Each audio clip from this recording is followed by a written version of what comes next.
Well, good afternoon. Bill Snyder. I'm Deputy Director for the Department of Forestry and Fire Protection. And based on that, our particular emphasis, I'm going to talk a little bit today about the natural landscapes of California with an emphasis on forests and forests in particular. So I'd like to just provide a little bit of background on the forest and natural landscapes of the state. We're not quite there yet. Hold on. They get it? Okay. That's okay.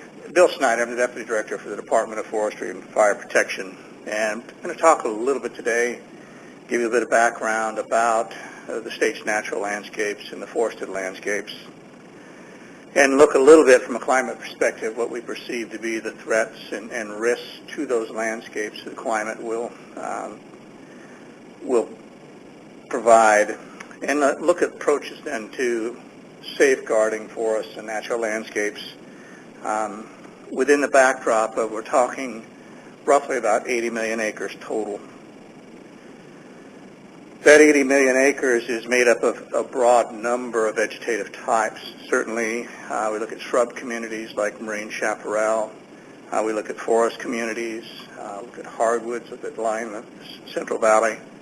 A lot of diversity in those landscapes. And climate's going to affect each of those ecosystems differently. If we look at the forest portion as forest lands, those landscapes that will support more than 10% tree canopy cover. The other complicating factor of this is that these lands are largely held by private landowners, or they're held in reserve by the public, mostly at the national level. So you think about national parks, national forests, and those types of ownerships. If we look at what we call unreserved, and unreserved is just a term for lands that can be managed in some way. There's almost 9 million acres.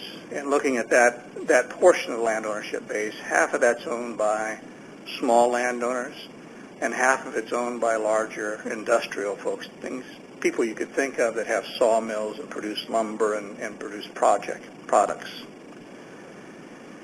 The other forest categories here typically are hardwood, oak woodlands, and other sorts of things. Think of the blue oak woodlands around the valley here. Look at the coastal scrub oak and those sorts of things. Total about 13 million acres, or roughly about 40% of the total forest ownership within the state. The public side of this, looking at unreserved timberlands, lands that are basically could be managed in some format, we're looking roughly about 11 million acres. And there's about 6 million acres that are in reserved areas, such as parks, wilderness areas, and other sorts of categories. Also, as part of the forestry piece, we're very interested in the 5% of the state. You think about 5% of the state being 5 million acres that are in urban areas. And certainly looking at the urban forests and the quality of life attributes that urban forests bring to those urban communities, as well as physical attributes about modifying the effects of climate, providing shade, evapotranspiration to cool the air, any number of things. Urban forests are a very important piece of whatever we do in terms of a safeguarding strategy moving forward.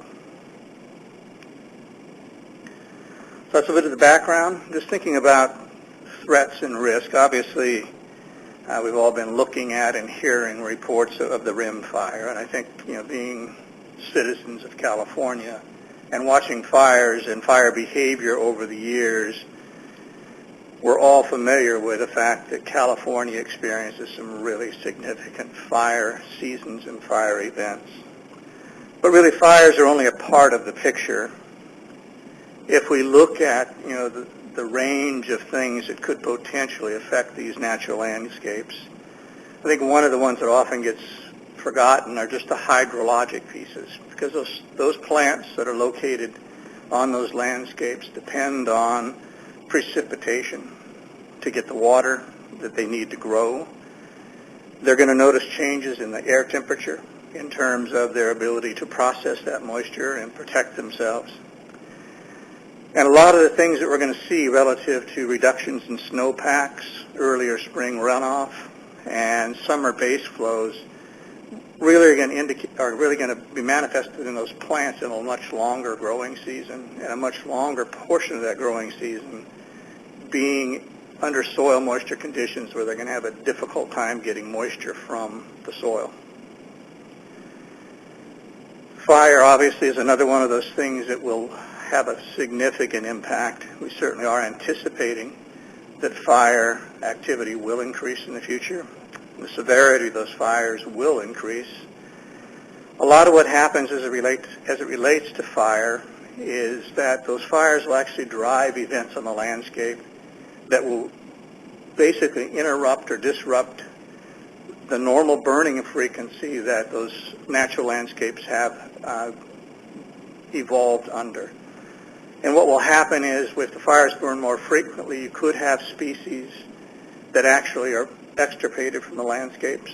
We're anticipating in Southern California, for instance, that desert shrub with frequent fire could move to a more grassland type.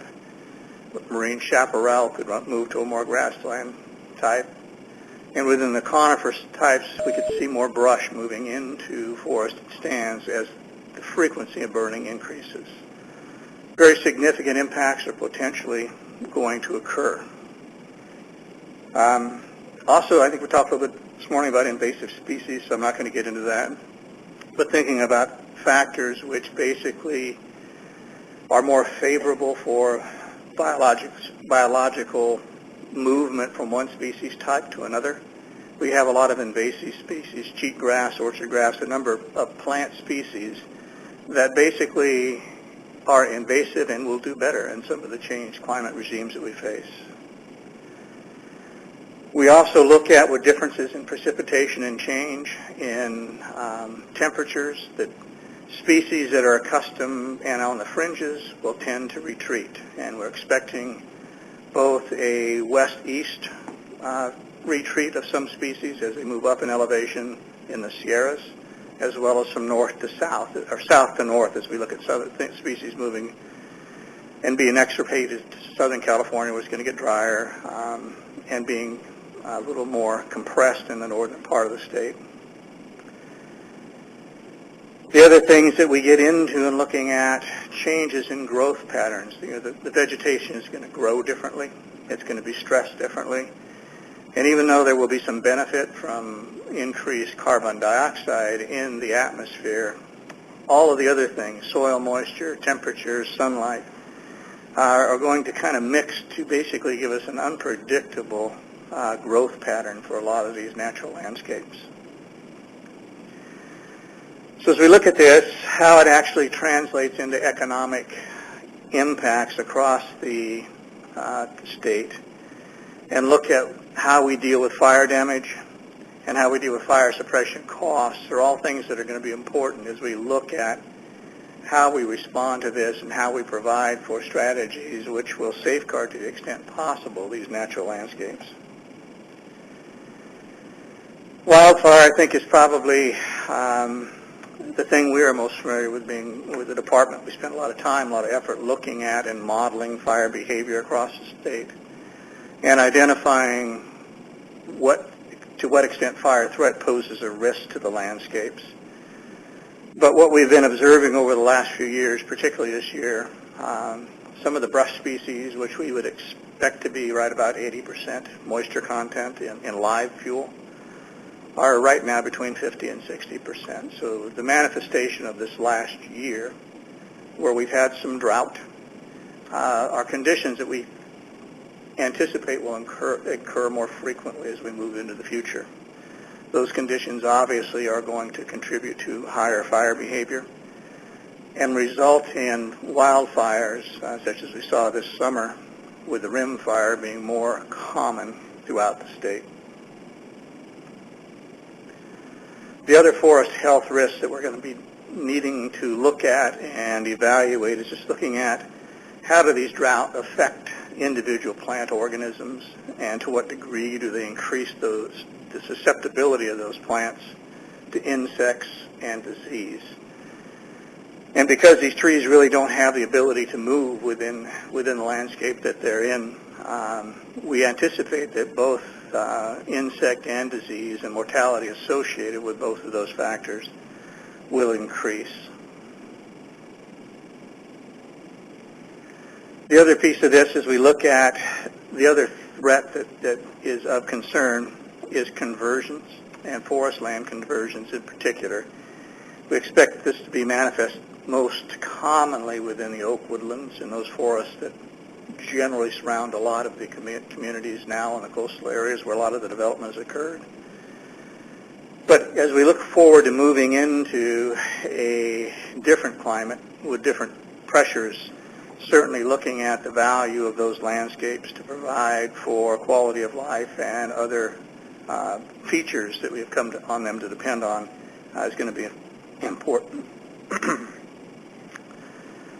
So we looked at the background, looked at the threats and risks. So, what types of things can we do? What approaches can we take here?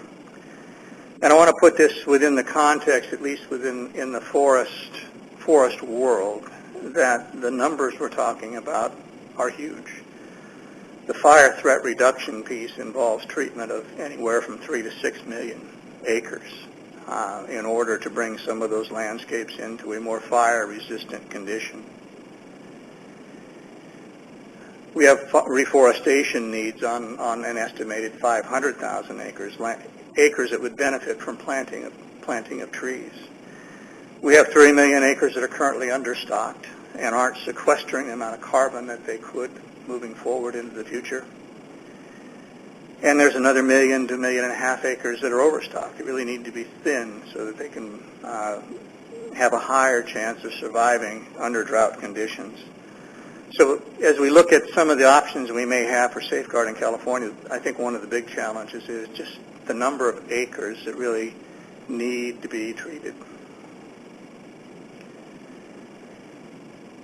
So I think generally the overall strategies that we're looking at is certainly those types of activities which improve forest health. And those get involved with reducing overstocking. If you have a lot of plants competing for the same moisture and growing space, forests are less healthy, less able to withstand drought and fire. We also are looking at strategies which reduce wildfire risk, which look at reducing the amount of fuel, reducing the amount of standing biomass in these forests so that when a fire moves through, the heat generated will allow those trees that remain in the stand a much better chance of surviving and reduce the amount of crowning. Crowning is where fire moves up into the crowns of the trees and burns the entire tree. And then I think we also need to look at and be smart about what we're thinking about in terms of tree species and where those tree species are currently located, and making investments and strategies that will forecast their future survival. We talked a little bit about energy this last time, but I think one of the things we do look to move forward in an ecosystem market is looking at the material that we remove represents stored energy in that woody biomass that can be used as either a source for biofuels or bioenergy. And certainly ecosystem management approaches that will tend to foster utilization, create markets for that materials will go a long ways to helping fund some of the activities that we need to undertake. We do have significant barriers there, though, because this is an expensive process to move this material. It's expensive to process it. And when you produce a kilowatt of energy coming out of a woody biomass environment, it just costs more. And some of the decisions we're going to need to make around that are going to be relatively tough in terms of who pays for that. The other part of this is that, as we look at moving forward, is all forests must be addressed. And I think to the extent that the public lands represent about 60% of this, we are certainly going to have to get them integrated into whatever management strategies we have moving forward. The good news is, at the federal level, there's already a lot of recognition for an all-lands process, one that basically is somewhat blind to land ownership patterns. Because as we look at drought and we look at fire, we look at these sorts of things, they don't stop at the border between private or federal lands. And I think as we look at how we think about co-benefits associated with whatever activities we have, we need to recognize a lot of the mitigation strategies that we're talking about here for safeguarding forests will also meet a lot of the other targets, AB 32 being one, in terms of maintaining the forest as a source of carbon sinks or carbon sequestration. There's a lot of co-benefits here looking at forests obviously provide a lot of attributes, including fish and wildlife habitat. They contribute to water quality and air quality. We look at, in the urban sense, reducing heat islands, providing cooler areas, cooler pavement, cooler houses. I think a lot of the treatments that we could undertake in these forests will reduce the fire risk, and in so doing we'll also reduce flooding and mud flows. A lot of co-benefits to undertaking a lot of these activities. Right now we have a lot of programs that are designed to do this. Certainly urban and community forestry program areas that the department manages, we're hoping will be brought to bear on this and provide a lot of utility to planting trees in urban settings. California Forest Improvement Program gets to thinning, planting, and other sorts of things. So there is a lot of effort that has gone on into this in the past, but as we look at what level of effort it will take, at the scale it will take, and within a certain time frame, it's a significant challenge at this point. And with that, I'll take a few questions.